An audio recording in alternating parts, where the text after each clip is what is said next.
সুস্বাগতম বন্ধুরা, কেমন আছো? আশা করি ভালো আছো। এখন বাজে রাত্রি ৭টা। হ্যাঁ, আমি রাত ৭টায় একটি নতুন ব্লগ ছাড়ছি। কেমন হচ্ছে অবশ্যই জানিও। আর এখন শুনতে পাচ্ছ তো ঢাকের আওয়াজ, আর ওই দেখো একটা মন্দির। আমি প্রথমে ভেবেছিলাম এটা হয়তো এই মন্দিরটার থিম, কিন্তু আসলে এটা থিম নয়, এটা আসল মন্দির। এটা একটি যত সম্ভব বাড়িরই মন্দির বা কারোর স্মৃতির উদ্দেশ্যে তৈরি করা। পাশে লেখা আছে আলোকসজ্জাগুলো দেখেছো, দুর্দান্ত আলোকসজ্জা। দেখতেই পাচ্ছ আর বুঝতেই পারছো।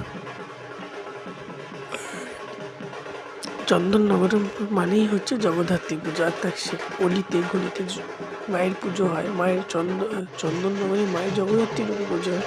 সেখানে দেখলাম এখানে মা বড় বড় পুজো হচ্ছে, বেশ অনেকটাই উঁচু ঠাকুর, অনেকটাই বড় ঠাকুর, বেশ সুন্দরই লাগলো।